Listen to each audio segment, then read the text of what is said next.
Hey everybody, welcome along to our live podcast, Rethink Academy podcast live. I'm here with my co-host George Shepard, and today we're excited to move in to give you a progress update on how we're doing and getting on towards our big launch date of having a brand new book that didn't exist 2 weeks ago be ready for a New York Times Square bestseller status by May 29th, which is 29 days from now, George. I'm going to be with you in New York.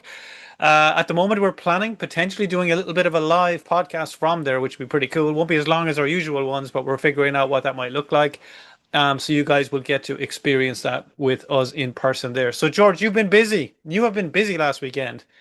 I guess I was busy week one. You got busy week two. So let's talk about that. Yeah, well, I definitely made a promise to get the book done, which didn't exist, which we pre-sold, if everyone remembers. So the idea there was like to make money from our podcast from day one. We did a pre-launch, pre-sale, sold a bunch of books, beating like a couple dozen, and now we got to write the darn thing. So hopefully I'll be able to show that to everybody today because people are like, "Well, how do you write a book in a weekend?" Well, actually, it was about 8 hours that I wrote the book. Wow. And it's not a small book. It's like probably close to 100 pages.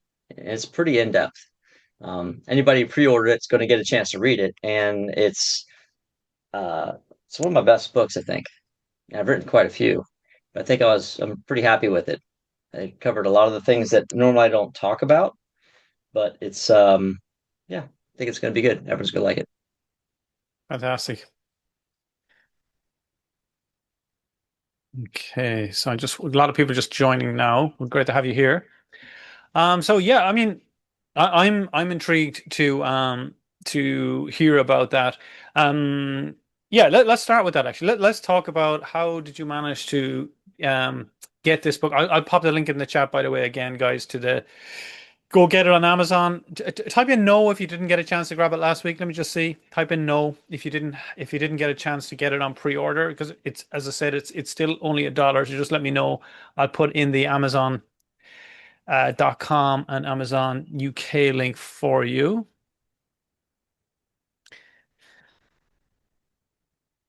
Okay, perfect. Yeah, there's a few people saying I didn't actually. Okay, I'll pop it in. All right, it's in there now. $1, $1 or 89 cents, euros wise. So yeah, George, I have to say, right? I knew you were going to keep your promise, but I'm keen to know how did you manage to write a book? I know it's a subject you know extremely well, but still to get it pulled off in 8 hours is certainly nothing like me writing books. I'm in the process of my Rethink Habits one of the moments, and I meet my co-author every single week, and she's doing a lot of the work, and there's a lot of stuff that's been pulled out of me, and then it'll probably take at least 3 or 4 more months to just get it back to the publisher. So really interested to hear how that happened and what was your process. Yeah. So here's what we're going to do because this is going to be a little bit difficult technology wise for me to have two different computers running and Hmm. show the stream to people. On the actual Riverside recording of this, which is going to be the official podcast, you'll see screenshots from some of the stuff that I'm going to show. So Paul can see it, but you guys won't be able to see it, I believe. So but just make sure you tune into that because then if you want to get the actual screenshots, I'm going to kind of walk through it. I'll try to explain it the best I can as we go through each step. So most people these days are creating a lot of AI slop, is what we call SLOP, which is, hey, I want to write a book about podcasting. Cool. Can you just like put together a good book about podcasting for me and put my name on it? And then AI is like, sure, George, let me get on that right now. And then it starts like thinking, spending credits.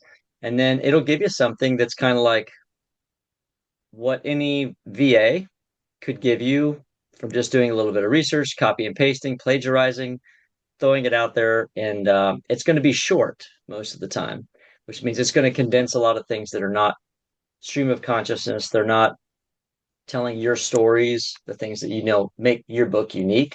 And that's what we're going to get around today. So you can still get it done really, really fast. AI is an editor. So I use AI not as a writer for the most part, but more as an editor for the work that I actually do. just because I want to get through it very quickly. So let me pull up my screen on the other computer real quick, and I'll show you how this all works. In a momento, screen share.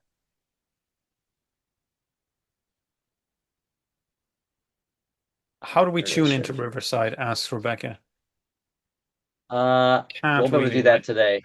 Yeah. Yeah, that won't be possible. But I wanted to show earlier about the streaming, like how you can stream directly Yeah. to it.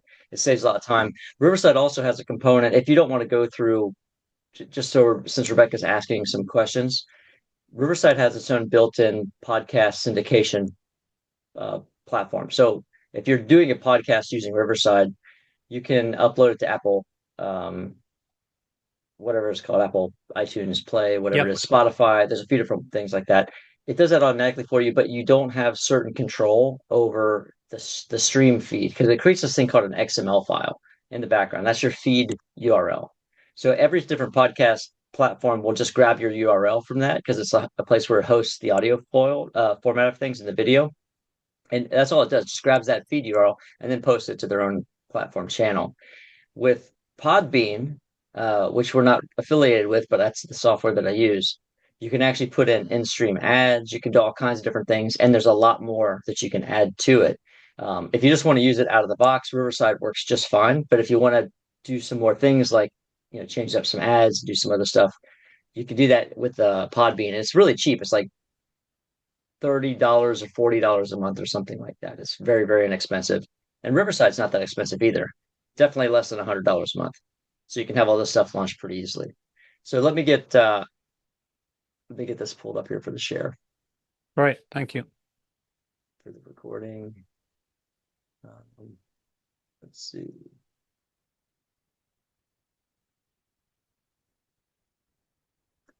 One of the downsides about having so many screens is trying to find the right one. Entire screen. Okay, I found it, I think. That might be kind of weird. Window. Okay, great. Got it. Claude. So I used to use ChatGPT all the time, and it was pretty good. And then, like you probably heard a lot of people say, ChatGPT got dumb. I don't know what happened to it. It just got stupid. And it started giving me really like lame output. And now this was a year ago, right? Maybe 7 months, a year ago is when I started noticing the big shift.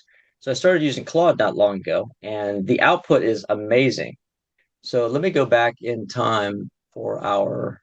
So this is my Claude. For people who are watching the actual podcast, final podcast. Let me see. Um, Rethink podcast book. Okay, let me pull up that. Okay. So when I go into this project, you're going to want to set up a project, by the way. So both Claude and uh, ChatGPT work the same way, where you can set projects up. You can also have chats, internal chats. Projects are great because if you've never really used a lot of AI, you can put documents in it. So if you want to put documents about you, about your experience, about your company, about whatever, like I have a stem cell clinic with my girlfriend here in West Palm Beach, and there's a lot of laws around that. So I went to work and I used AI to create a definitive guide to all of the laws around stem cell therapy and all that stuff. And we put that into like a document, and then I could just upload that to that project for that particular stem cell clinic. And then no matter what I do, it stays compliant because it's supposed to refer to the stuff that's in there. It's called like a reference or instructions, but you can also upload, other things to it. So let me just go way, way back. This is a deep chat, everyone. So give me 1 second. Let me go super deep back here from the very beginning. And I'm just gonna yeah, apologize for everyone who's like on the live stream right now. It's not gonna be able to see all of this, but you'll be able to see it on the recording, like I mentioned earlier. So I basically use a piece of online software that's free called Speech Texter. And I'm just going to pull it up here as well. I think it's speechtexter.com. And I like this because I can just talk right into my microphone and it transcribes everything. So I'm just going to just click on this button here so everyone can see it. And let me see if I can get access to it while I'm doing this. Okay. Testing one, two, three. It may or may not be able to register. Yeah, it's probably not going to register because I'm using my microphone somewhere else. See, it says no speech was detected. So since I'm using my Riverside microphone, it will type in real time inside a speech text. And this is a free piece of software. So the way that I did this was I went to Claude and I asked it originally, I need you to come up with, let's see, no, before we begin, key content aspects. Okay, yeah. So I went to Claude. I was basically asking it through the speech texture. I said, hey, I need your help with something. Yeah, so here's the transcript. Anyone who can see this it says, we're going to begin the process of writing this book, blah, blah, blah. This is what I want to do. I want you to thoroughly research all of the conflicting information about podcasting. Like, what are people teaching out there? What are some things people need to know? I want you to basically start with beginner's mind so that if you're absolutely fresh to this and you have no idea what you're doing, we don't miss anything. So, can you help me create a really solid outline for that? Are you pulling that up? Oh, cool. Yeah, Awesome. I can do that, of course. Yeah. You rock. So leave it to the co-host to actually fix it, or the co-pilot to fix everything. Teamwork. Yeah. So it might be kind of hard to read this. Let me see if I can make this a little bit bigger. Maybe not. Yeah, and guys Um, at home, remember on Zoom you can adjust the size of your screens here as well, so you can see this a bit clearer.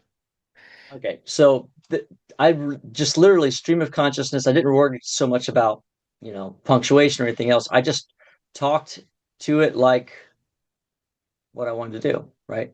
What's the tone, conversational, blah, blah, blah. Like this is part of the pasted content that I put together. Um, was writing tile.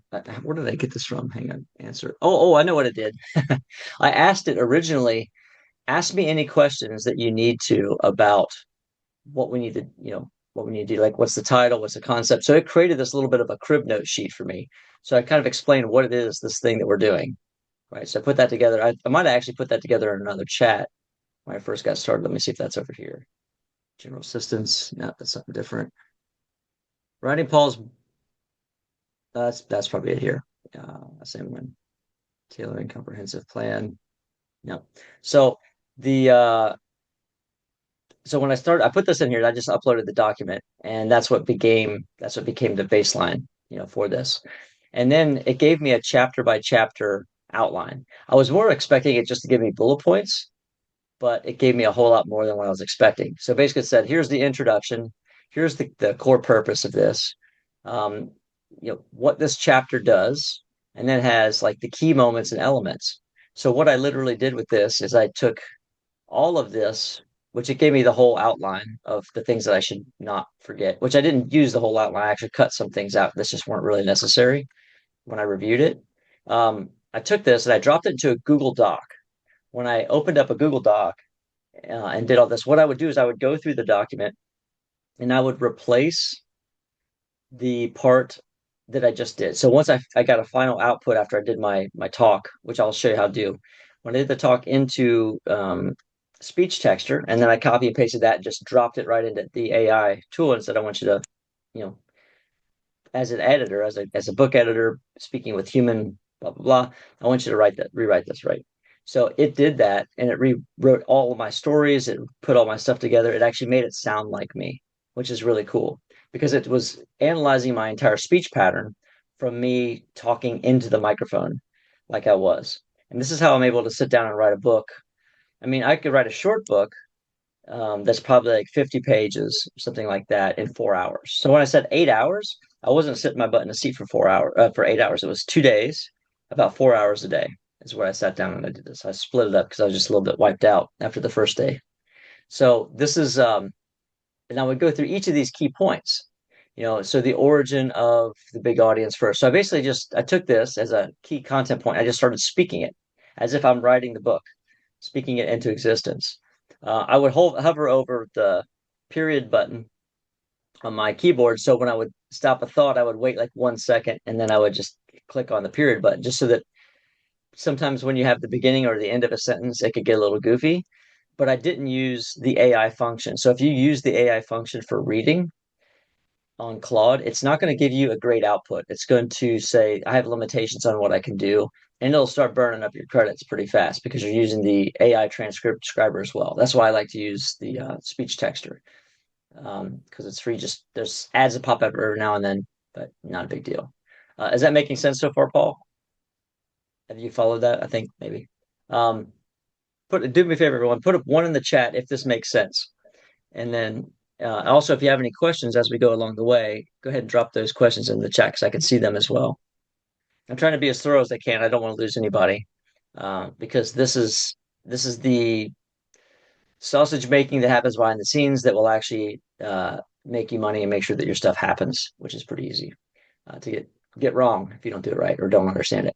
So then, like moving, I'm not going to go through each chapter, but just moving on. There's like chapter two, and it gives you like here's what we want to. This is the subject matter, core argument. What's this chapter do, and then the key content points. So my 23-year history interviewing world class experts, blah blah blah.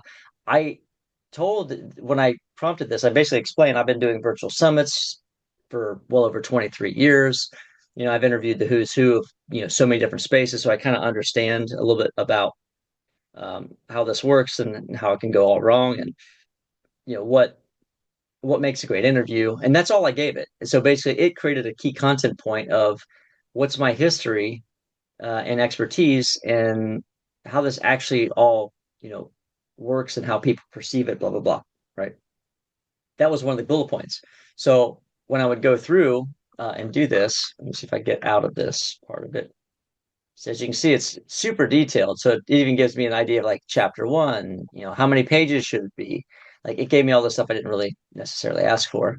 And then once you give me a green light, we'll be ready to go. And then this is what I stream of consciousness put into the chat again. See, I'm going to give you somewhat stream of consciousness prompting for each bullet section. So I basically just went through each of these. Each of these are bullet points of me, responding to what it suggested, but kind of almost as if I was reading my own book. I was just explaining it as I was being interviewed. I was interviewing myself in my mind, right? So then I paste that in, and it gave me the introduction. So, which I thought was pretty good. Of course, I tweaked some of this a little bit. I didn't just use it verbatim. Um, but what's really cool is it gave me the stories. And what makes AI detectable is when AI is not, it uses certain phrases, it uses certain patterns that are very easy for the AI to detect itself on the AI detectors. So I said, I want you to break it up. I want you to be to that part of the prompting of the instructions of this. Let me see if I can pull up the instructions for this chat. I'll go back to it here for the projects. So in the instructions, I don't want to delete it. Yeah, there we go. So this is a system, project systems prompt. I asked it. Okay, let me back up for just 1 second. I know this is getting a little in the weeds, but hopefully you guys can understand this. I I want you to start thinking about your AI, each project or each conversation, each chat, instead of just saying, "Hey, I need help with something today. I need a recipe for chicken noodle soup." You know, blah blah. Here's the ingredients I got. Can I make this look like or resemble chicken noodle soup? And you're done. That's the only thing you need help with. I do everything based on like, what am I doing that's repeatable? What's a system? Each one of these projects is an AI employee, although it's not really like agentic. It doesn't take over my computer. It doesn't all do all that stuff. I'm hiring someone in my mind to do this stuff. So what I need to do first is I need to actually train it. So I want you to think of prompting or prompt instructions as training. So I had a totally separate chat that I set up, a separate project. I said, I want you to act as a world-class prompt engineer. You're the best, at creating prompts for Claude and any LLM, large language model, to fully understand and execute any task. Okay. Think about that. Like, I want you to put together an actual prompt training for a project, a book writer. This book writer and editor is going to help me take my ideas, my thoughts, my stories, my everything. And I want you to, number one, beat the human or beat the AI detection softwares. Number two, I want you to write it like a human. Realize that as a direct response copywriter, some of the best written prose and copy doesn't follow grammar rules. And some of the best written novels and books, if they're not like super old, the super old books, they're the classics, they most of the time they follow grammar pretty closely. But most of the newer stuff, I'd say since the 50s, and like Jack Kerouac's another one, they talk a little, it's different. They talk a little bit more in the book like they would talk as humans. And more recently, direct response copy, it gets you leaning in is when you're talking to a human, when someone's reading it, it feels like a conversation.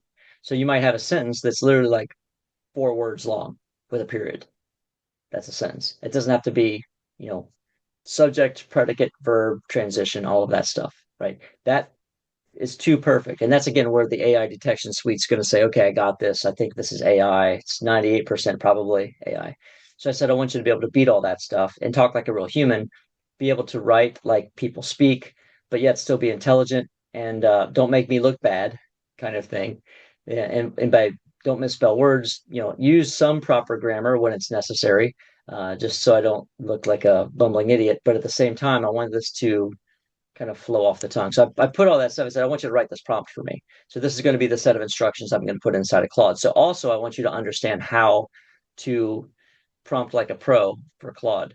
So I put that together in the background, and it wrote this. What I'm showing right now on the screen, it wrote this set of prompt instructions. Now I had bullet points and stuff, but that didn't carry over. So the core purpose, your job is to research, outline, write, complete books. The way I used it, and it went all the way through, never pad. If a sentence doesn't add anything, cut it. This is an editor's job. What a good human editor would do is like make sure that everything adds value no matter what you're doing. So this is a pretty deep set of instructions. It's almost kind of like saying to someone, I'm going to put you through, I'm going to download in a college student all of what you need to know to be a great editor in the real world. Okay. It's like a download like Neo in the Matrix, right? They just plug you in, boom, I know Kung Fu, right? So that's what I did. And then I took this prompt instruction and then I put this in the instructions area right here. Um, and that's where I created this podcast book. And now, of course, this is just for the Rethink podcast book. I'll either take the same set of instructions and I'll create a totally separate um, Claude project for a different book, or maybe I'll just use. I haven't tested this one yet. I'll test the same Claude instructions. The thing that happens, it remembers all of the stuff. So as we go through this process, it remembers the stories, it remembers everything. And at the very end, it actually said, "This was a great book." It says, "This has been so much fun doing this with you." It's like it talked to me like a real human, which is really it's getting kind of weird, but weird in kind of a good way because I felt enough. I started feeling comfortable enough with the AI to open up to it because I was telling stories about people I've worked with that went off the rails, didn't work out so well. I talked about all the mistakes the team members made, that I had to kind of pick up the slack for. Some of it made the end of the book, some of it didn't. But it was telling a lot of my stories and everything else that I normally would tell in this process. So just to kind of give you that idea, trying to think if there's anything else. And now, like I said, I would go through and I would clean it up and I'd tweak it. And let me stop sharing here another screen. One thing I noticed also was when I would paste the output that Claude would give me, and I wouldn't edit inside of Claude. I'd paste it from Claude into my Google Doc and I'd edit it from there. Google Docs is going to try to fix your grammar. Okay, so you'll see these like little blue lines underneath some things. Don't mess with it.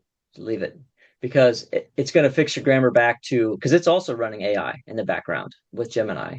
So it's going to do those things that are going to be detectable to the AI. So you might read something and like if you've ever pulled up something that a lawyer writes, a lawyer writes differently in a contract than a person's going to write in a book or in a blog post.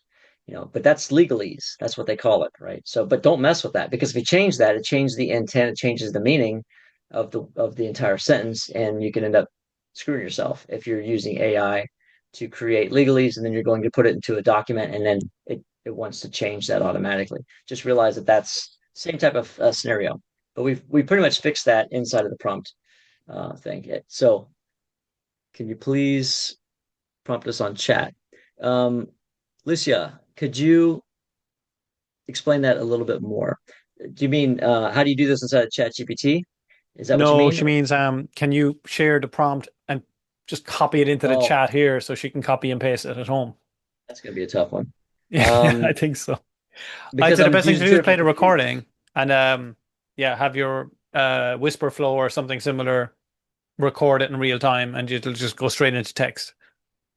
Yeah, we might Do, be able to make that as a bonus because okay, although the book, here's the cool thing about the books. When you do a book on Kindle, for example, um, you can change the book and it changes it for everybody that's downloaded it. Like you can do updates and everything else, and you can download the updated version. So nice. inside the book, what we used to do as a little hack was we would put like bonus material in the first couple pages of the book. I think we talked about this on a very early podcast, possibly. But you would change like go download. Here's a download link, which would just basically send people over to a page with a an opt-in to get the extra features, the resources, blah blah blah. So it's like a downloading a resource manual, right? So we possibly could put that prompting stuff inside of the resource manual as far as the prompts that I'm using. I could even set up so it's fill in the blanks, possibly. Like just don't let me forget that, everybody. If you don't see it, to be like, Yeah, hey, thanks, Lucia. Good question. That's prompted excuse the pun, but yeah, that would actually work for a lot of people. That's great. yeah. And of course, that's something Paul and I have discussed this at length, and we've decided today not to necessarily let the cat out of the bag about what we're thinking about building. Because last week, remember, I asked everyone, while Paul has stepped away just for a second, how many of you, or actually, I think you might have still been on there, how many of you guys would like to do this as a service for other people? Actually, have a business opportunity that you can, crush this with. If you don't have something that you feel like is worth saying, you don't want to launch your own podcast, but you actually better, you're more of the Wizard of Oz like I am, like behind the scenes, pulling the levers, making it all happen. And there was a lot of people that put the three in the chat. So we had a short conversation last week at the very end of this whole thing and said, that's very interesting. Maybe we should do something. So that might be part of a bigger thing that we do for everybody is give people an actual course. This is consider this my shot across the bow to say there's a very good chance that we might end up offering something like that to people Well, I with mean all of the that's the whole research. purpose of this is that you see what there's a demand for. You if there's people that want stuff, we can absolutely see what we can do that's reasonable. And I think what's even cooler is that you can make it in real time and people can be part of that process. That'd be amazing. Well, that's fab. And then so there are a few things we need to do to wrap it up, right? And one of those that I mentioned to you was kind of our studio setup and how we do that. Maybe it's a good time to talk about that. Um, I don't know if you can show it now because you showed it before we went live, but is it easy for you to show your setup, or I can just do mine maybe this week and we can do yours next time? Like, let's do yours because on the actual finished podcast, I can't turn my big cameras around because they're kind of stationary. Sure. Okay. Just the people who are on the live stream are getting to see it because I can pull my webcam out and like I just flipped it around a moment Okay. ago, Just give me kind of one showed my second. So office before we started the recording. I have some slides as well, but I'll see if I can go on here.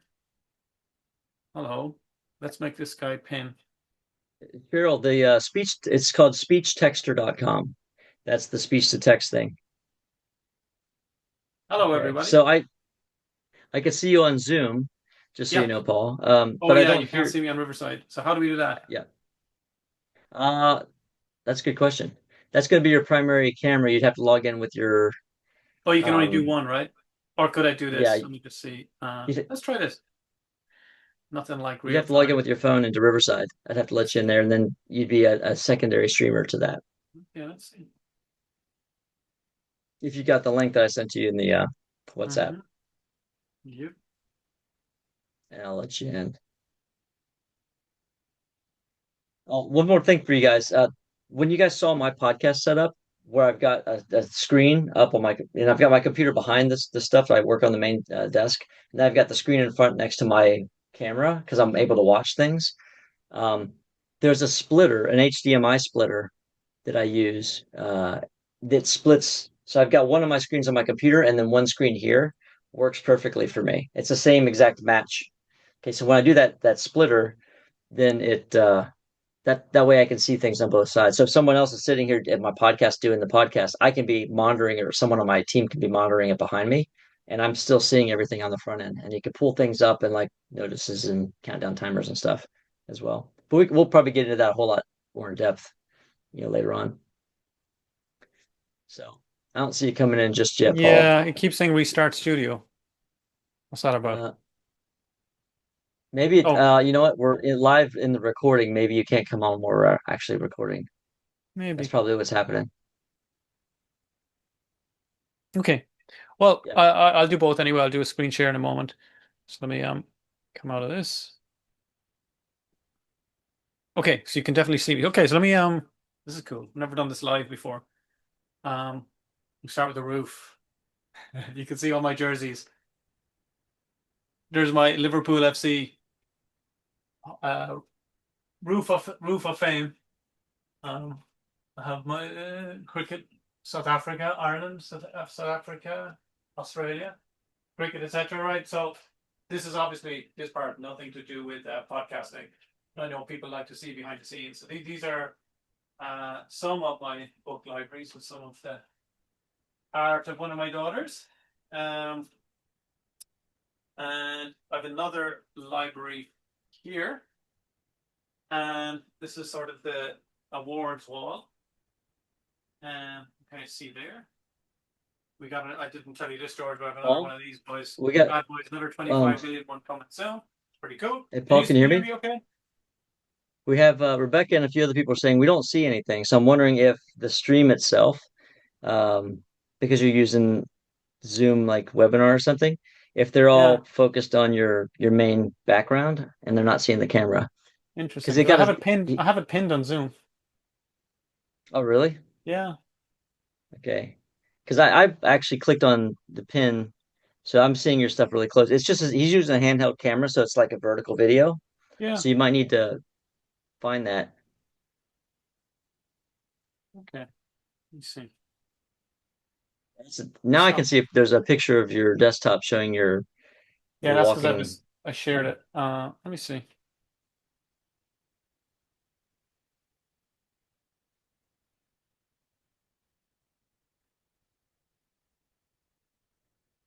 Okay, you know what I'm gonna do? I'm gonna cancel this way. And now he sees the treadmill. So that was the screen share that he had. So Cheryl was you saying looking that. at me now? No, you don't see me? I can see you just fine walking with your camera, but you did a screen share and it showed the treadmill and your Yeah, well, desk that would be setup. a bit delayed. Yeah, but I've stopped doing that now. What about now, guys? Can you see me? No. Okay, let's forget this part. That's why I have another one prepared. Very strange. All right. Thank God we don't have to edit these things. Right, let me show you some. So this is my setup from the front. Well, speaking of which, I was at a mastermind meeting last night, Yeah. and they showed that Claude Code, there's a couple editing programs, can now fully edit your podcast videos on its own. Wow. So I haven't tested it yet. I've heard that it's pretty good, like 80% good, but they said that it's nearly perfect now because it knows exactly what the highlight reels are, it puts it in the right place. It's like boom, boom, boom, boom, boom. So yeah. Wow. Okay, So, so this is the what I'm looking at right now. So I have three screens.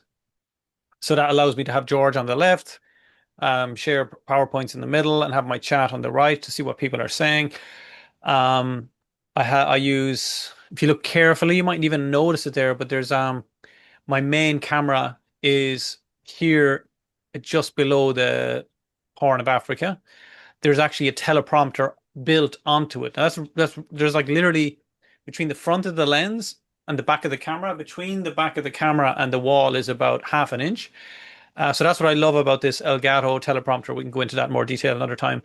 Um, you don't need any space behind, and then you can just pop your phone up on top of it, and it will reflect on, and then I can just see it, and nobody will know, and I can just read that in real time.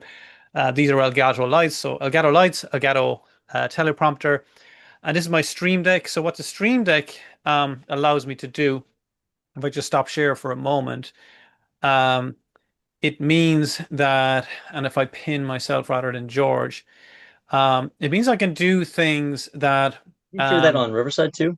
I'm not sure if you shared that on Riverside. no, I Maybe don't. not. Don't know if you could do it on Riverside, but certainly within Zoom.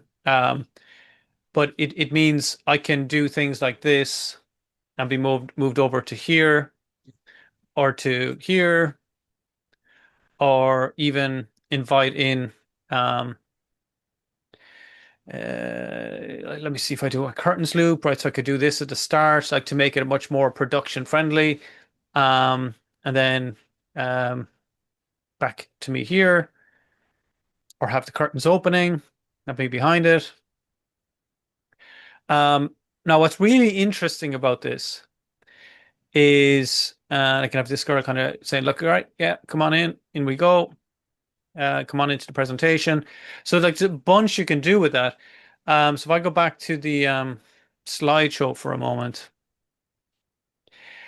um, like, okay, I mean, George and I work with hundreds, if not thousands, of experts in the expert space, and when they see what I pull off on webinars, a lot of it comes down to see this little piece of kit here on the front left. It's called a stream deck. So you can see it on the there on the picture. And basically, I just press whatever button I want there. That will then introduce various things, like whether it's an elephant walks onto the screen, whether it's just money that just falls from the stage, or the curtain rolls, etc., like I just showed you. And honestly, it adds thousands of dollars, tens, I would say tens of thousands of dollars of production value. And I have a guy that I use. I've got a really exciting news on that actually in a moment for those of you on live. To do that. And I asked him to create a program for people that they could set this all up from home without having to spend thousands and thousands and thousands of dollars to get this sort of setup in place. So you can get the whole thing working. Like the software I'm actually using, OBS, is free, right? This stuff is free. You just need to know how to interlink this stuff to make it work. Um, this is the behind me. So I have kind of whatever awards, etc., from ClickFunnels, etc. here. But I work with a big green screen here. So right now behind me is that green screen that you're looking at. Now, funnily enough, behind the green screen is the setup that you see behind me, except you are looking at a green screen. And the reason I do that is it just looks way better. My actual background looks worse than the green screen version of it because, as you'd see, if you decide to kind of learn a bit more about this, if you get the lighting right once and you take the perfect picture of it, it's much better to utilize that because I could be anywhere in the world and I don't even need a green screen nowadays, and I can put that background behind me on Zoom. So there's a familiarity and a consistency that comes with that. And like I say, it actually looks better because everything's straight here, like if you're looking at me on the main screen, but in real time, it doesn't look like that because like there's a slight curvature and it's a little bit off. Um, and yeah, this is what it looks like from the other side, but it's very tight there. That looks a lot bigger than it actually is, I would say. I mean, if I stretch my arms out, I'm nearly across from one side to the other. Um, I have my PMF mat on the ground there. That was taken last night. So yeah, my daughter has kind of okay. Is that an earth mat? Is that got all the crystals Yeah, on it? Is that what that yeah, is? exactly. Yeah, Those when things we're are doing awesome, longevity, man. yeah, it's cool. It's a Bond thingy one. What's the brand? Bon Charge. Bon Charge. Stephen Bartlett's a big fan of those. Mhm. Um, and here's the thing I get asked most about on every webinar, no matter where I'm doing it, is what are you walking on? What is that thing? Um, and actually, I was just checking on that while you were chatting, George. They're actually running deals today where you're getting like 50, 60, 70% off on the walker. Let me know how many of you are keen on the walker, just out of interest, where you literally get your 10,000 steps in without actually leaving your office. Let me know. All right, because well, Lucia got yours. Well, you've been with me a while. Fantastic. Right, so let me share a couple of things here. Um, Firstly, Johnny has done a massive. So there's this guy called Johnny Byrne that both George and I have worked with over the years. But why I want to share this is Johnny has a course, right? He's got a course that shows people how to do this, how to literally add tens of thousands of dollars of production value to how you look on a webinar. Because at the end of the day, look, people are trying to decide, do they trust you? And if you're somebody that's sitting like in a corner of a room and like reality, right? You're in the corner of the room because your kids are over there and the sound is a bit echoey, etc. He literally like completely transforms that with you, even with the tiniest amount of space. And he created a course called Presentation Transformation for my audience, actually. I'm going to do it a good while ago. And he came on and he did webinars on this to our audience, and it did very well, actually.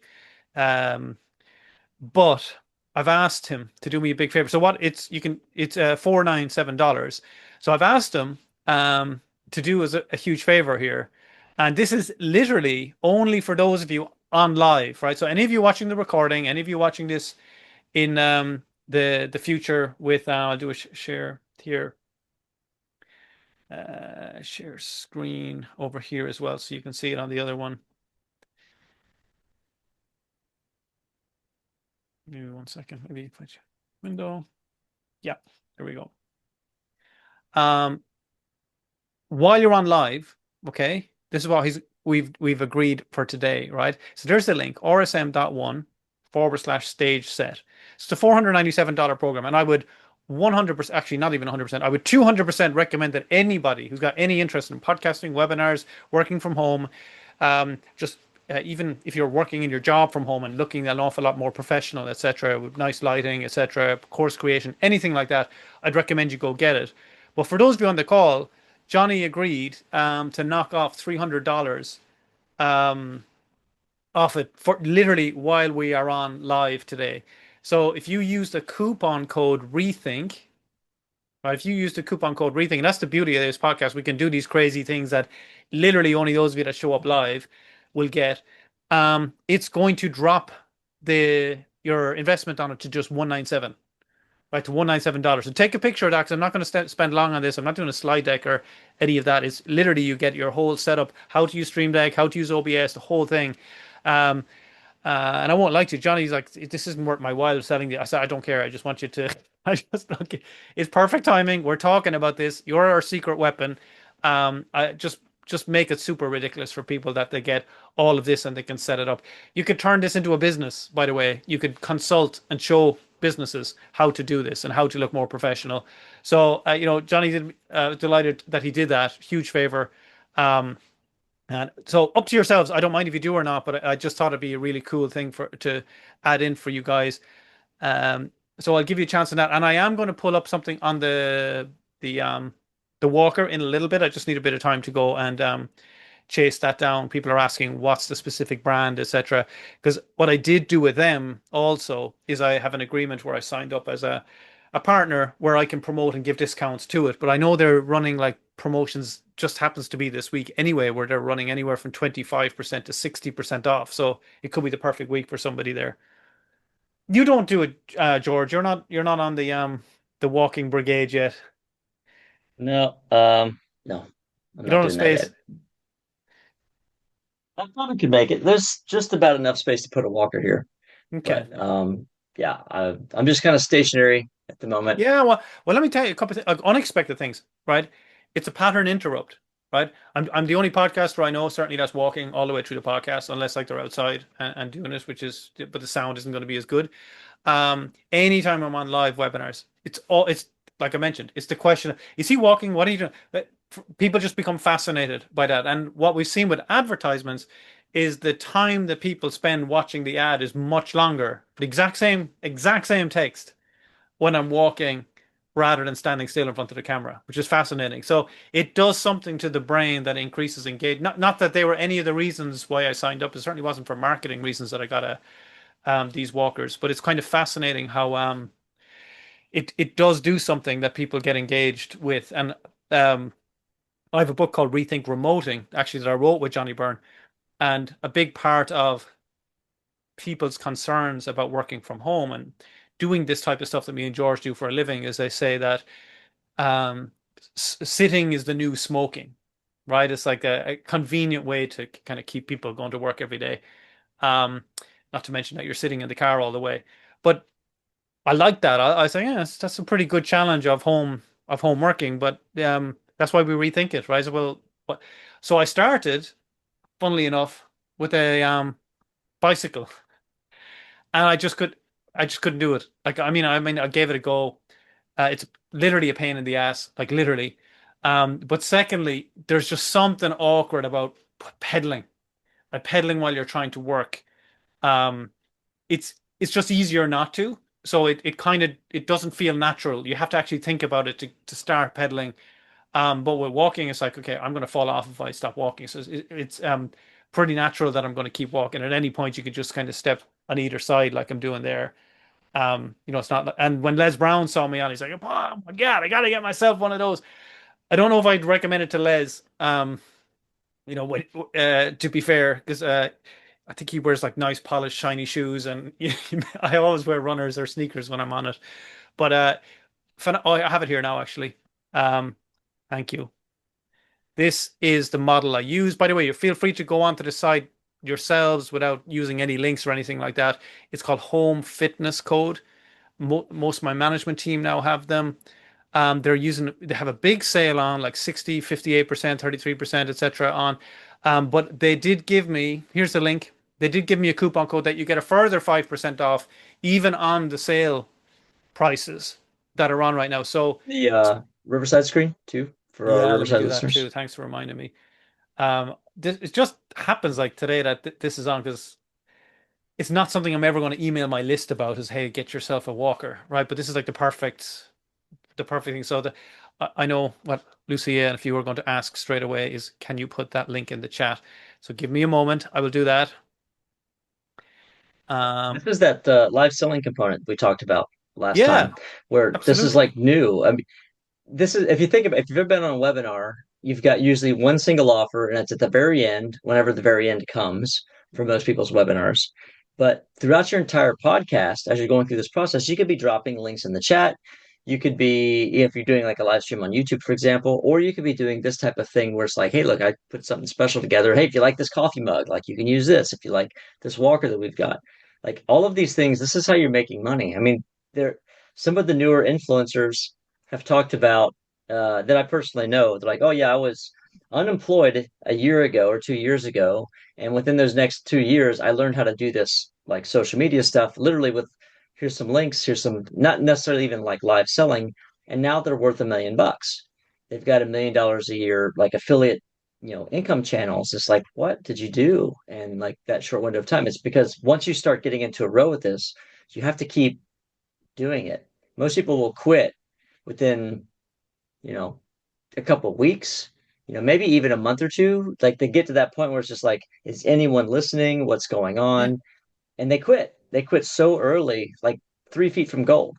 And the thing is, you can't. When you do this, you really have to just not think about it. I think part of the book, actually, Paul, I actually talked about that, which is why so nice. many people quit so early and how to get yourself out of that mindset. Because you probably already heard, most people say this is, the game of winning in life is like 80% mindset, 20% like or less action. And there's probably some other ratio there, something Yeah, else dropped in the mix. But like the majority is like you got to get your head right, And truthfully, guys, I mean, I'll share something very, very deeply personal right now. In going through stuff with AI, I've learned that it's a really great sounding board. So, literally last night, I could not sleep. I'm my family. I've been dealing with some issues. My grandfather's passing. I'm the executor of his estate, and I've got some infighting, and I've got all these difficult things that have come down on me over the last few years. And last night, it kind of came. It was so much in my head that I just needed somewhere to talk to at 2 o'clock in the morning. wow. So I literally pulled up a chat. Some of you might have seen it in my chat thing. It's just like I need some general help or something like that. So I asked chat, it's like, hey, this is what, and I use that same process, by the way, everyone, like that I wrote the book with. I opened up speech texture and I was trying to be quiet, so I didn't wake up anyone here. But I was just like speaking into it, say, there's some things I'm struggling with. I need some help getting some clarity. I need to make some decisions because I'm not clear on my next move, what I need to do in certain situations, blah, blah, blah. And it talked to me like a real human. Yeah, I would almost say it had a lot of therapist kind of, I don't know, you say empathy.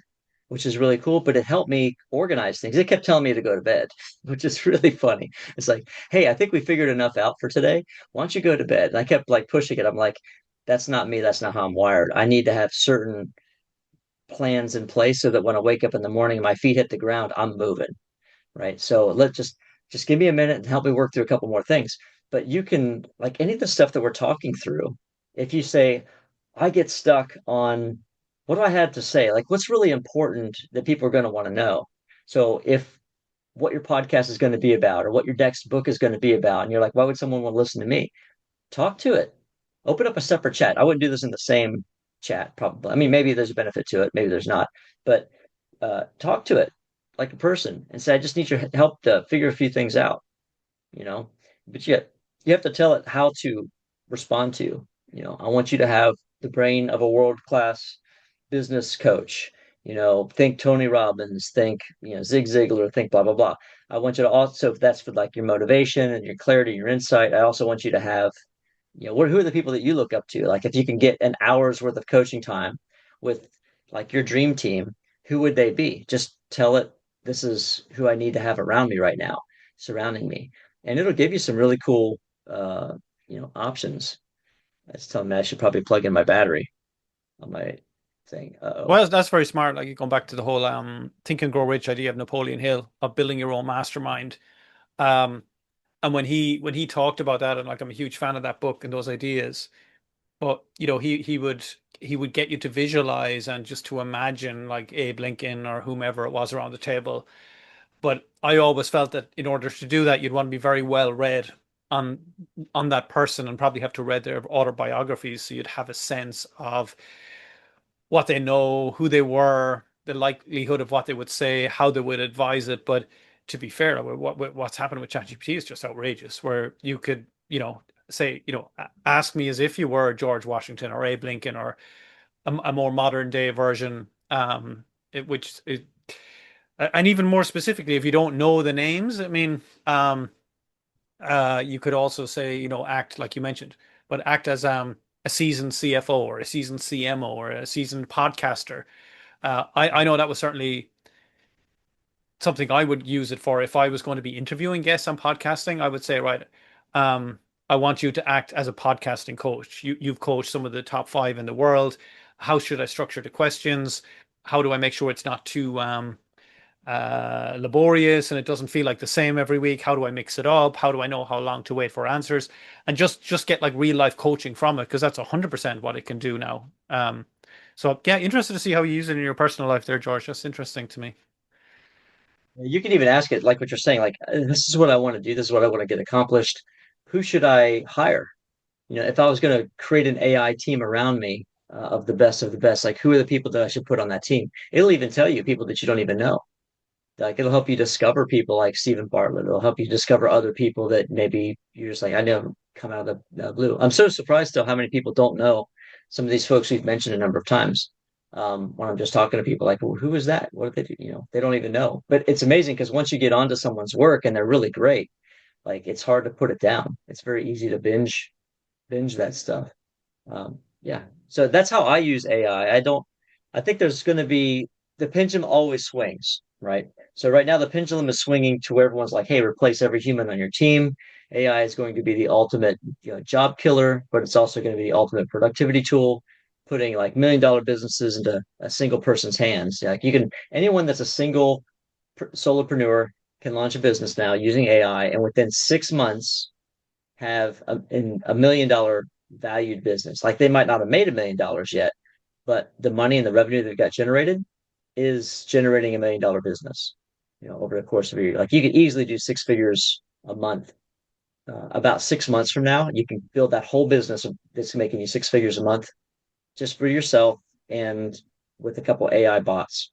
Like you don't need people anymore, which is scary in one way, but it's also liberating in the other because the barrier to entry, the gap, the chasm is there's no chasm anymore. It's like you drop the ladder and you walk across the rungs. Now, walking across the rungs, you got to make sure you don't fall off, right? And you go down into the canyon.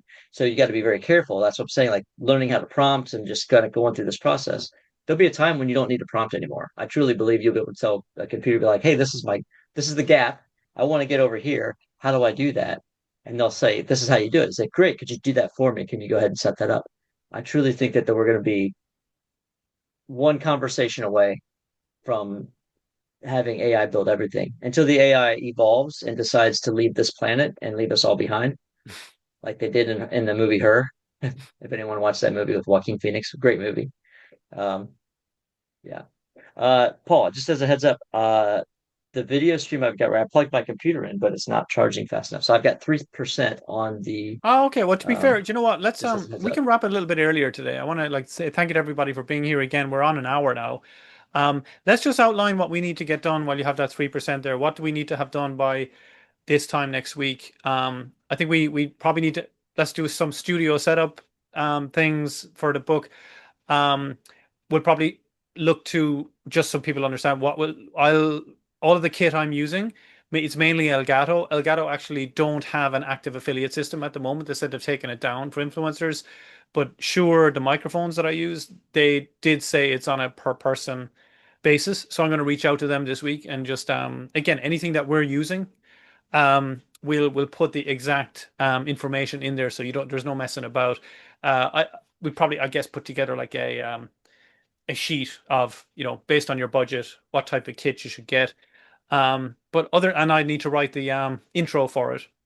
But other than that, I think we're pretty much good to go. We need to put in the upload the physical component as soon as that is done. Do a final check with on the editing with Claude or ChatGPT. Um, just one thing also I'm using at the moment, just wanted to share with people, is a tool called Panagram. And Panagram is um, a tool that's used to check for AI being used in writing a book because it's been used by school teachers and principals, etc. as well. So it's really useful. Panagram, Panagram. It's like $20 a month. Um, so just nobody wants to be writing a book that's can be called like George said AI slop. But one thing I was thinking as you were talking through that, George, was one thing you can do, and I've been using it successfully on this, is for example the first chapter of Rethink Habits, which we'll talk about another time.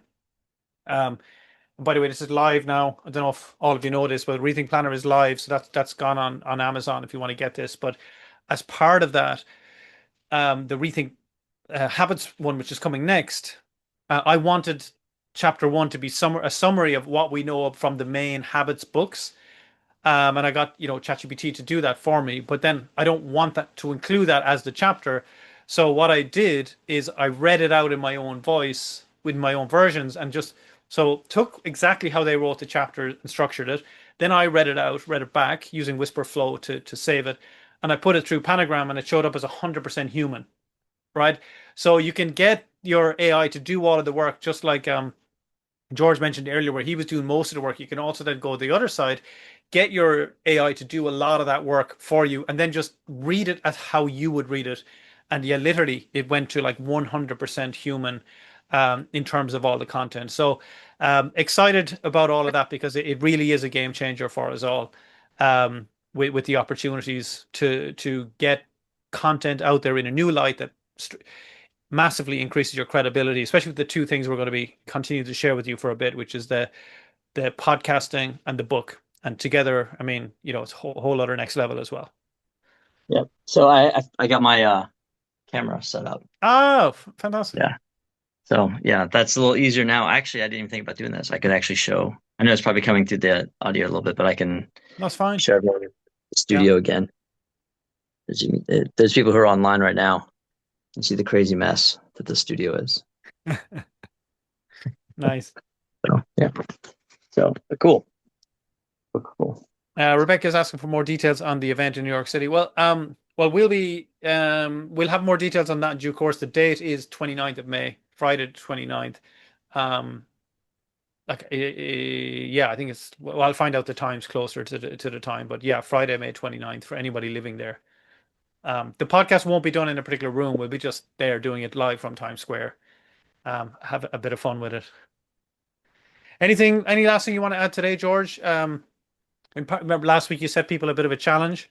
Kind of check in on that and what should we set for this week?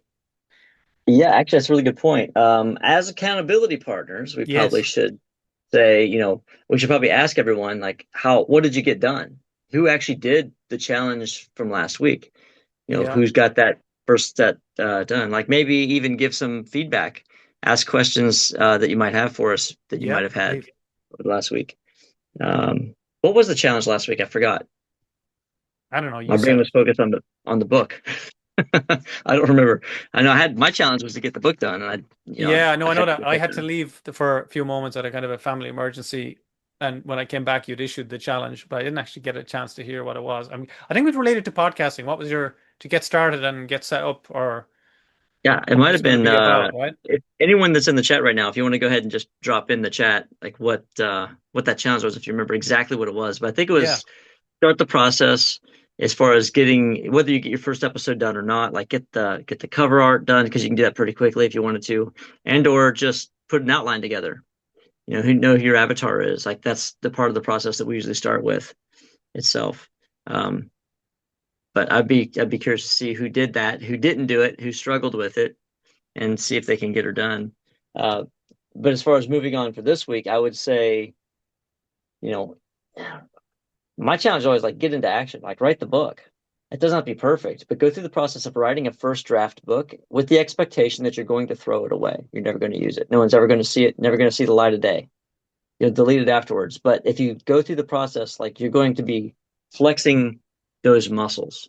And that muscle is something that you have to work on. So yeah, Sia said that she has an outline. She got started, which is great. You can do the exact same thing with your book. Start with the outline, like I showed you guys a little bit earlier. Get familiar with using the text. I don't type in anything anymore. I mean, rarely. It's actually like a burden to me to have to type on my computer when I'm oh, trying to same. talk to AI. I'm Or like, oh my WhatsApp. Oh God. my God, if I have to text on WhatsApp, it's a killer. Yeah, I just It's click the all button, whisper on my flow for phone and me. speak into it. Hey, Yeah. Paul, I can't make it. But then, the key to that is read what you wrote, what it transcribed, because I've had it say some crazy stuff before. I wouldn't want my grandmother to read the stuff that it says sometimes by accident. So, yeah, at least put the outline together for your book. So if you're looking to do a book project, put the outline together, but use AI to help you get concise with your thoughts because that can also be your accountability partner, whether that's at 2 a.m., like it was for me the other last night, just working through some things, the challenges, or it could be like, hey, look, I'm starting this big project. I'm doing something that's I think is really cool. I need your help. And keep in mind, like as an editor, an editor for a book would cost at least $10,000 to hire, minimum, maybe 20, like a good editor. And AI can do that for you if you give it the right stuff. The key again is to give it your own stories, to tell it how you think about these things. Because if you just say, hey, just write this book for me, I mean, it's not going to be anything special. But if you say, well, here's a story, this is how it relates to me, AI gets to know you, gets to know your stories. And along that process, like it can actually you can say, okay, now I want you to write a direct response email telling people and making a big, announcement about the book, but it knows all of your stories. You could even say, could you interweave like one or two stories, like write a sequence of emails, and pull out some epiphanies from the book itself. Like, what are some of the insights? Like maybe you have 8 insights from the book that are kind of um, they go against the grain. They're not what people are teaching. I want you to find these in all the work we just did, and it'll bullet point those insights and say, now I want you to write a direct response email about each of these in my verse in my verbiage, like because you know how I speak now, like as if it's coming from me. It can help you do that, and of course you read through it. You don't just like, okay, cool, copy paste send because you don't know what you're going to get. But that's what I would suggest as far as being able to use AI these days effectively, and yet still keep the human component of it and not default everything to AI. But that'd be the challenge I'm giving everyone. At least get your outline for your book done if you're looking to write a book. If you haven't done last week's homework assignment in that challenge of like getting your podcast stuff like ready, um, yeah, do it. I mean, I'm on my phone right now inside of Zoom, like hold my camera like this, so I've got good audio coming through if I really wanted to. Like you could actually just do your podcast like this, holding it if you really wanted to. Like stabilize your arm, like I'm doing, so it doesn't move around a bunch. And you can just shoot your podcast just like this. It doesn't have to be fancy. You just get it done. Yeah. right?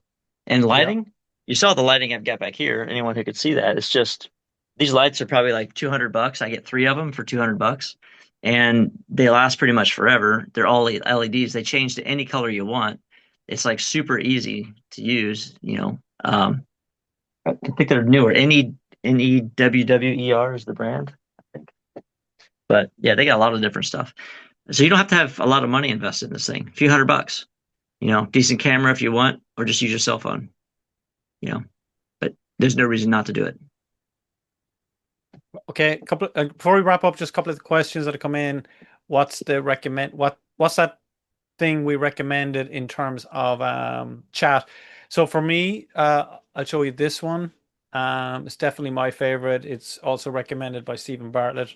I was using it long Lucio before he says she's got recommended it. 288 pages done, by the way. Do you see Oh, that what's that? chat? Lucio says she's got 288. 288 pages. Yeah, Lucy is a beast. She gets going, she gets it done. Big time. Well done, Lucia. Um so this is you should try this out, guys. There's no going back. It'll write you just talk to your Gmail, you talk to your WhatsApp. It's like what I find 98% accurate. Like, so nothing like using the other, let's say, the tools within WhatsApp, etc. themselves. They're just nowhere near as accurate. So RSM.1, I'm basically trying to make these as easy as possible for you. So just need to remember the word flow there. Just a couple of reminders on the, make sure you grab this. We'll leave it open till it's 2:26 now. I'm going to say 3 p.m. or the standard time when we would finish. So another 30 minutes, we'll keep that open. The big one you want there is the $300 coupon, right? That's definitely the highest value coupon we've ever given so far in the 2 weeks. It's, you just type in rethink, and that will get you $300 off a $500 program, which means you get it for just 197, and that will completely set revolutionize how you look for your podcast, your webinars, anything that's going to be done from home. And I think you also, this is the last piece of the walking desk for those of you that want to keep fit while doing it. RSM.1/walking desk, and you get an extra 5% off using that link. OHTGNONHAS. Strange link, but take a quick screenshot. Um, and yeah, and thank you to those of you as well who purchased the podcasting book today. Great to have you to keep that thing moving for all of us. And yeah, it's going to get better every week. I mean, we have to also, before we put it live, I think we'll include the case study of this as well, of what we've achieved in these first couple of live podcasts, so that people can see what is actually completely plausible and doable for them. Okay. Um, Anything else? Anything last you want to add, George, before we wrap up today? Someone asked for the link to the book. Can you drop the link to the book again in the The chat? bow, okay, sure, I can do that. Are they US or, yeah? Actually, I'll put in both US, UK. Here we go. Yeah. I mean, really, success follows imperfect action. That's my opinion. You know, if this is the first time doing these things, you just got to do it and you know, expect it to kind of be, as they say in your side of the pond, rubbish, right? It's rubbish. It's bollocks or something. I'm probably not even use that one right. I don't know. But yeah, they say all kinds of crazy stuff. I don't understand sometimes. But yeah, it's like um just do it. Just get out there and do it. And that's the whole, this is a support system. You know, you'll find other people, you know, in the community, the Rethink community, in the Yeah. chats, you know, that you can connect with. You can see other people going out there and making a mess of it. And that's okay, you know, Look, because I'd rather make 100% a mess agree. of it than like not have a mess at all. No 100% agree. opportunity. And we're not going to keep speaking about books and podcasting forever, right? So, like, don't be shy here. This is your opportunity, and this is the quietest I know you're ever going to be, because this is the smallest the crowd's ever going to be. So, this is where you literally can get like direct coaching from us, because what you're asking us, we're going to be building into our education material as well. So, these next couple of weeks are key for you guys to get that done, because once we do our New York show, we're moving on to completely different topics within the Rethink Academy sphere. Talking relationships, talking about health, talking about longevity, talking about investing, talking about money. Like, we've lots and lots of other things that we're invested in mentally ourselves, and are keen to talk about and bring in amazing guests that can not just get myself and George inspired, but definitely all of our listeners at home too.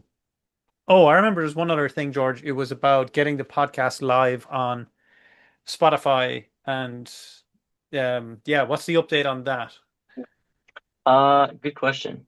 I don't remember if I did. I think I was going to do that on Tuesday, but I don't remember if I actually finished that. Because the way that Spotify and Apple iTunes works, you can submit the link, but it doesn't immediately approve it.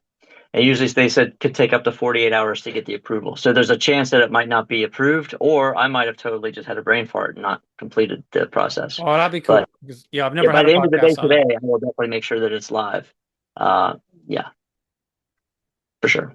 So Mary, I've put that message, I've answered that there in giving you the link in the chat. Oinja de Sola, how do you also know the topic for the podcast? Also, can I get the recording for last week's joint late? Yeah, well, that's going to be a big part of the book, right? I'm assuming, George, where you talked about that, picking your topic, um, what to talk about. It's like writing a book, what do you talk about? Um, I'll let you take it. What did you say on that? I don't remember like per se, but I can tell you the advice. So remember, I stream of consciousness. I gave advice to the AI, and the AI helped me write in my own voice the advice I gave into a book format. So the way that I would give people advice with this, which I mentioned a little bit earlier, is um, first off, when you want to do something that you're not going to be bored with, a topic. So if you're going to pick a topic, whatever that's going to be, like let's say it's going to be, launching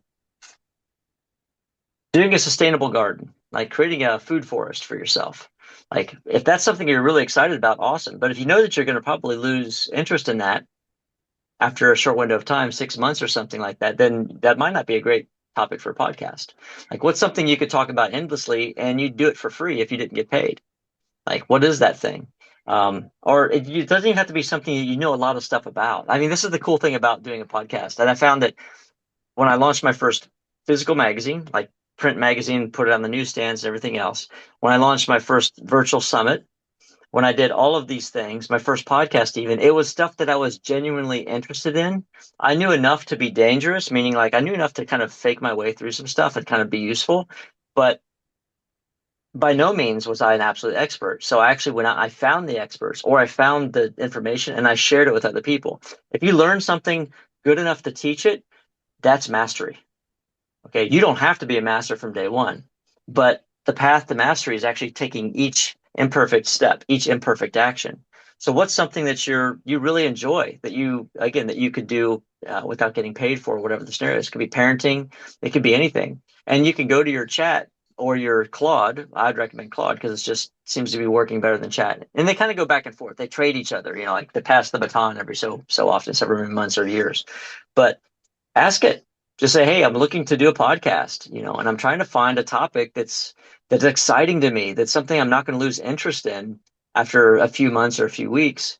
Could you help me kind of figure that out? Like, where are some gaps in the market? You know, um, it doesn't have to be something that's going to be 4 million subscribers. It just has to be enough that you're really helping people out. Like you can make $1 million on a podcast, or at least replace your normal full-time income if you have 10,000 subscribers. If they're all Fortune 500 CEOs, I mean, and you're selling your consulting or someone else's consulting, you're going to make plenty of money with that, as far as an offer. It doesn't have to be like a huge following. It just needs to be the right following. Yeah. And I just add a couple of things to that. One, if you're not sure, but you're curious about podcasts, which I think probably is about right here, if nothing jumps out at you, I would definitely keep your an open mind around becoming a podcasting agent where your knowledge is around this, where you can support others that have a clear ambition around what they want to talk about, but they're just like, oh my God, the technical side, the social media side, the video, what the hell is Riverside? Do I need to be recording by a river? People that literally have no clue what that stuff means, which is most. That would be a really important thing to keep a close eye on. Cheryl dropped something in there, which I think actually is a really cool idea. She said, our Polish aunties could talk forever about everything he. But honestly, something like that, like Polish, your Polish grandmother's stories, like that's the type of thing that's so niche, but in one country it would like completely explode.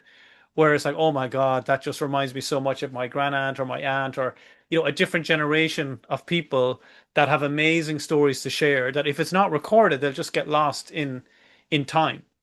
And Mhm. it's the kind of thing that, like, if you got just a couple of them starting off, they're going to start telling their friends and then telling their friends. And then you'll get any amount of recommendations of people who you can bring on as guests. And that's the type of thing that national radio, national TV, national newspapers would be all over because there's just such a lovely, authentic, hearty feel to it. Now, obviously, that's Cheryl's idea with Polish aunties, but you know, every state that you're in, right? Like if you live in Montana, old school Montana, what's it? Long before Yellowstone, right? That type of podcast where you're interviewing people, old cowboys from, 20, 30, 40, 50, 60 years ago. That's the type of stuff that people, it just, it has just a deep resonance, a deep connection with them. And clearly it's not about just doing it for the money, but at the same time, there's really obvious sponsorship opportunities, right, related to that. Like,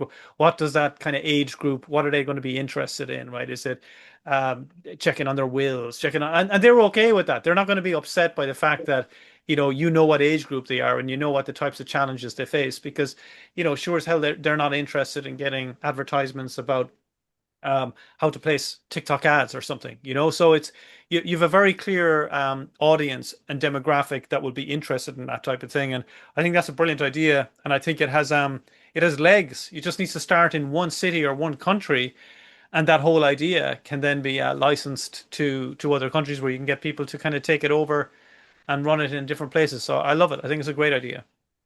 You could even just do like cappuccino in confidence. So literally, you could just talk while you're drinking a cappuccino in the morning about like news. Like I mentioned in the book about a friend of mine, Gary Franchi, who launched the Next News Network, and all he did was curate the news from multiple sources, and that's what he basically taught everyone. Like, what's the stuff that you're not hearing on the news? And he has 3 million subscribers, bigger than most news stations on YouTube. He's just crushing it. And he's just a guy that put a studio in his basement with a few lights, and he's, blew me away as far as what he's been able to do. He was not an internet marketer at all. Like he didn't know this stuff. I taught him enough to be dangerous, and then he took Yeah, enough. He took that on love his own and just like went and crushed it.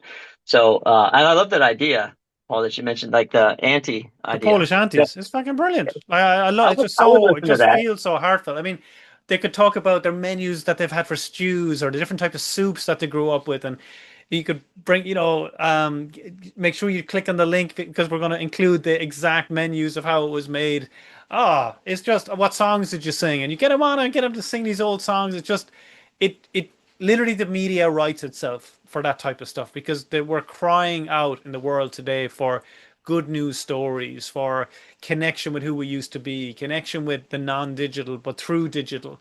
I can imagine an old lady knitting in her mid 70s listening to that and just like tears in her eyes, going, "Oh my God, I love it!" Like as in, this just brings me back to a simpler time. And I know, of course, in Poland they would have been through the wars and all that type of stuff, but so what? Like there's stories there that need to be told. There's reminders that need to be brought to everybody that um, this stuff happens. If you don't remember our history, we tend to go back and repeat it again.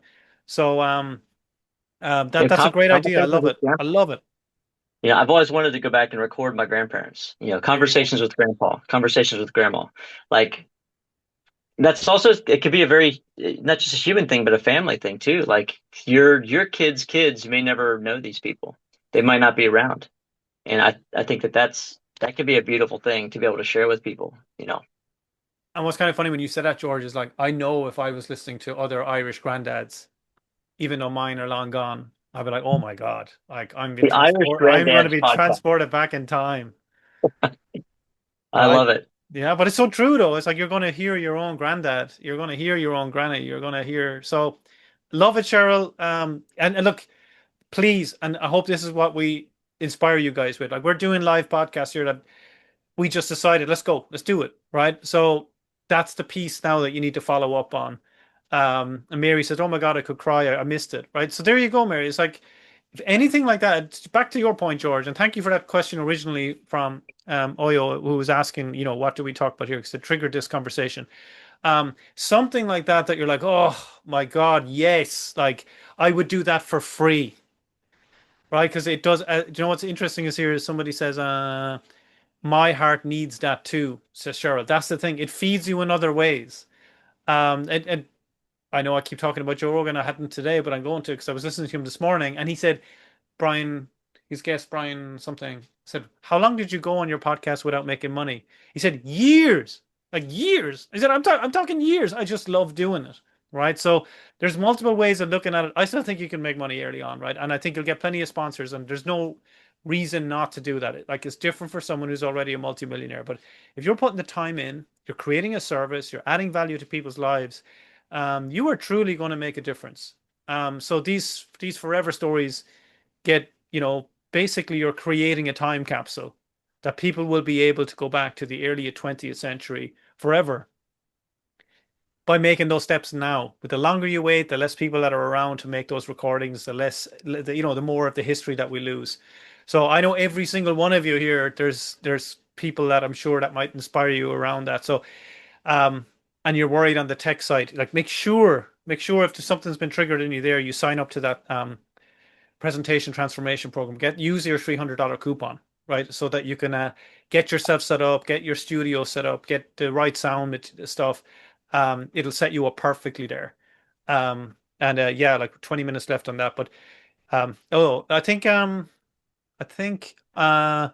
Cheryl, you've created a bit of an avalanche here.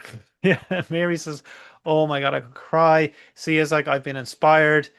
Mary, I have forever stories. Maybe I need to be interviewed.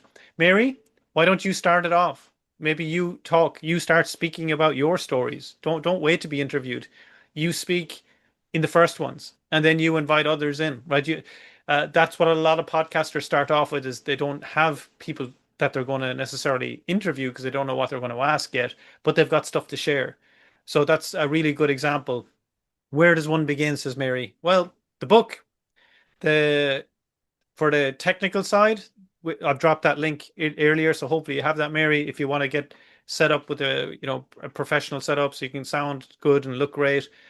No, people are asking for the link again. Yeah, sure, I can do that. Hey, Um, Paul, one more thing to think about. The Claude can talk back to you. You can actually choose what language, like what kind of an avatar you have. So if you're looking for someone to interview you, guess what? good, Have good point. AI do it and Very just good say point. it. Say like, this is the project. Create the project, like we talked about a little bit earlier, and say, I want you to be able to interview me as a professional interviewer. If you have someone that you like, whether it's in Oprah or it's at Rogan or whoever the scenario is going to be, in the style of blank, blank, blank. Could you create, I want to do a first episode with you, but I want to also be able to record this. You could even ask it, how would I record this live so that you can record the audio coming through and then you just snip it. You can actually go through the process of snipping it and cleaning it up even. It's not that difficult to do. But you can have the audio actually come through and she or he can be interviewing you this entire time. Like you don't have to, yeah, you don't have to do it yourself. Or, if you've got a kid, uh, your child, one of your children can interview you as a parent, you know, give them a set of questions. Or, I mean, who knows? You could do, there's We should lots of demo stuff. that. We should demo that next week. That's kind of cool. I'd like to see what that would look like. That'd be Have your awesome. kid have your kid interview you or what? Or something else. No, yeah, let's like have AI just speak to you and just show people because Mary's funny there. She's like, "Oh, no AI," right? And that's like so many people will think that. It's like, you know what? We should just show you a little demo of like how simple this is, where you just chat to it, you just start speaking to it until in a voice that you want and you're comfortable with, that a language that you're familiar with. Um, so yeah, that's well done to who was it again? I've got a block. Cheryl. Well done, Cheryl, for okay, let's do this, George, before we wrap up.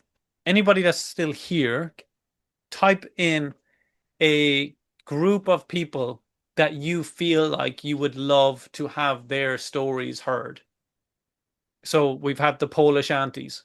I want some more. Give me some more ideas here because it just shows you the trickle effect that this can have or the ripple effect that Something this that you can can have. listen to for hours, while you're working, doing something else, driving to work, whatever the scenario is. Like, what could you listen to for hours and just, enjoy it, entertainment Well, value? I'll tell you something that completely changed the lives of many, many people that I know, and it's called the telepathy tapes.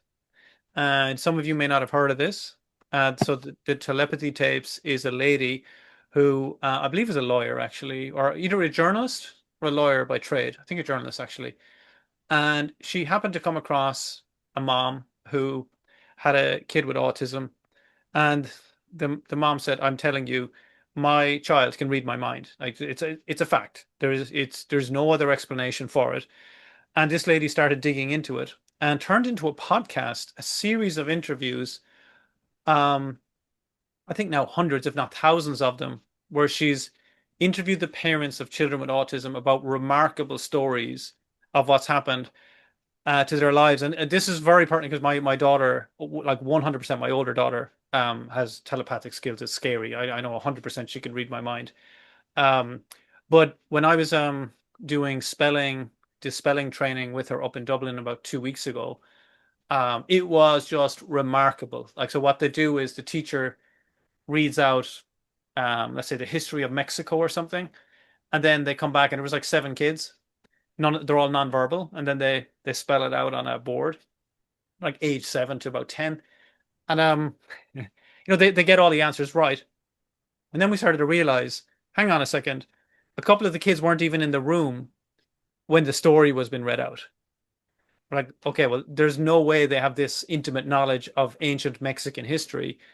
And we were able to see in real time that because the teacher had to read their answer, so they knew the answer to expect, the children are smart enough to just tap in to see the answer that the teacher has from what they're thinking at that moment in time. And it's just phenomenal. But why I bring all that up was there was a lady there from Belgium, and I said, "How did you hear about this?" She said, "Oh, the telepathy tapes." Her daughter was 14. They had assumed that there was zero intelligence going on in there because on YouTube she's literally watching Teletubbies, like 2, 3 year old stuff. Huge girl, huge, like big tall girl, 5'10", 14 years of age. Just everybody assumes there's nothing going on there. She heard the telepathy tapes, flew her over to Ireland, and that day was the first day she ever spelt, and it was just the most inspirational thing you could ever see. When her mom sees her daughter fully engaging on a spelling board and has all this fully intellectual capacity going on inside that was just trapped inside her. That's the power of a podcast, is that you can get just the unexpected into mainstream. And that lady who ran the telepathy tapes, the reason I came across it was I heard about it on Joe Rogan. She was interviewed. So, you never know what you can trigger by starting off something like this. So, Mary says healthcare, how it's changed after 1994 in South Africa. Tips for gigging musicians, says EJ. Shakespearean actors, says Andrew. Spiritual preparation and experiences, says Sia. Mary is a replay. Yeah, we're going to get all of these uploaded to Spotify, Mary. Oyen learning on learning in general. Oyen Sola, yeah, perfect. Dell and your mom. Well, that's easy. Dell, just get her in front of a mic and let's go. And get them, like, who cares how poor the first couple are, right? You just gotta get started, like George talks about it. Um, I'd be interested in how a podcast would work with community stories like homeless and addicts. That's a great idea, Dana. That's actually a really good idea. How did imagine that, a podcast on homeless where stories are shared on how you ended up on the street. Could be the name of it. How I ended up on the street, or Streetwise. Streetwise. That's pretty good. The Streetwise Sponsored by podcast. Chipotle. You can get them a burrito and go out and That's talk to them awesome. about their story, right? Wisdom of the streets. Yeah. That'd be awesome. Oh my God. Think about the sponsors you get there, right? Like, it's just, yeah, wow. There you go. That's the beauty of people thinking on the same resonance at the same time, the same frequency. So, um, please, yeah, you can go and trademark it now, Dino. Certainly look to get a go buy streetwisepodcast.com. Like, don't wait. Just go straight to streetwisepodcast.com right now. And if that's not available, get streetwisepodcast dot something else. Just get stuck in. And anyone else who had an idea right now on their podcast, just go buy the domain name. Make a mini commitment to yourself. When I go jogging, it would be very common of me to come back where the first thing I do is well, when I'm running, I'll open Whisperflow and I'll just say check .com, check .com, and then I come back and I'll go to my GoDaddy account and I'll purchase domains. I might do nothing with that idea, but I can tell you some of those ideas. I'm so grateful that I bought that domain years ago, because when it comes back around, I go, oh, I think I bought this before. An example being Rethink Habits, for example. I bought that years ago and hadn't kind of started with it. Um, okay, doing your domain search now. Fantastic. After the domain, make a t-shirt. There you You go. know, that's how I do it. Truthfully, Yeah, like if I'm totally serious, I'll actually make a t-shirt. And this might cost me 15 bucks or 9 bucks, whatever it is, yeah, but it's totally worth it because if I don't see it on me, if I don't see it on my clothing, like I also feel a little bit conscious of it. If I'm like, hey, I've got the t-shirt, but the thing's not happening. Like that just makes me feel a little like a fraud if I don't actually do something with it. yeah. So when I make the commitment, it's like I'm in, if I'm in it to win it. Like you can go overboard, you can get a tattoo if you really want to, but I don't necessarily recommend that for everyone. That's not for everybody. Well, look. This is But how I remember everything, guys. And this is not an advertisement. It's just a fact, right? This planner, Rethink Planner, right? Put it down in your follow-up actions today, right? Put it in your scheduled follow-ups. I'm going to buy a domain name for this podcast name that I might do, right? You don't have to commit that you're going to take it up as a full-time role, right? But at least put that down so that you're going to do that. You don't leave this spot now until you have that sense of, right, I'm following through. This is going to happen. Buy that domain. And then you can, at the end of your week, when you're doing your rethink time, um, you go, oh yeah, I forgot about that. Let me go and do something about it. When you're in a better space, you have a bit more time to kind of do these things because you never know what one single idea triggered in the right place at the right time can become. But I love the way your guys are starting to think there. Right? And you know what? Do you know what connected, I think, with people there was you thought beyond money, right? You moved beyond yourself. You moved to, well, what's a bigger cause here? What's something that others would be interested in listening to? That's the critical thing. What's something I'd like to hear about as well? And you can just be the facilitator. Like you don't necessarily have to be the hero in the story. You just might be interested in something, and that's enough to kind of to get you involved, keep you involved, and take it to a whole new level. And I know we said we were going to finish up about half an hour ago, but there you go. It led into something else that led into something else, and I'm hoping this is the birthing point for a number of podcasts for you guys. And we are going to most likely do something where we'll do like an Ann and Barry ABC version of exactly how to do this, maybe a challenge or something, but we'll think about that in due course. But there's lots for you guys to start thinking about there, I would say, over the next week and come back to us with slightly more refined thoughts next week, please, if you don't mind. Anything to finish up with, George? well, that's pretty much it. Just get into action. Let's make it work. Doesn't have to be perfect, but bring it next week. So, Paul, we're doing this every single week, the same time, Yeah, until we get through that's the the plan. lunch. Either Thursday or Friday, but for now, at the moment, we've set it up for everybody weekly on Thursday. But just in case there's some week we can't do it, we'd move it to a Friday. Definitely put a pin in that, everybody, and make sure that you don't forget. Put that in your schedule, even if you It's a don't have good a link point. yet. Like, make sure Good. we do that because we'd love to see people that are on the journey not lose a step. I know when I lose a step, it's kind of like, oh crap, well, I have to start all over again. Is it worth the time to start all over again? And then you start rethinking, should I even do anything? Don't even rethink that. Like, just do that. Put it in your schedule. Show up. Take action, and like Yeah, this all work out. the reg link is in the chat there again. I think you should, by the fact that you're here, be registered anyway. But just in case you're not sure, I've put the registration link in for the weeklies again, everybody. Okay. Thanks for all the lovely comments, by the way. They've been great. Oh, we can't see any. How to manage the editing of the podcast. Some companies charge significant sums for editing. Maybe you can have spoken about it today. I think the focus needs to be on the subject, on creating the podcast, not attempting it as well. This is Andrew. We'll be covering all of that, Andrew, in due course. We'll be talk a bit more about editing. George just touched on it there a little bit about there's new tools coming out that do all the auto editing as well. So we've got plenty of time. It's all going to be in the book as well, walking you through that side of things. And links to probably video trainings, I'd imagine, as well on how to do those things specifically. So thank you for that, Andrew. I missed it in the Q&A there earlier. Thanks, everybody.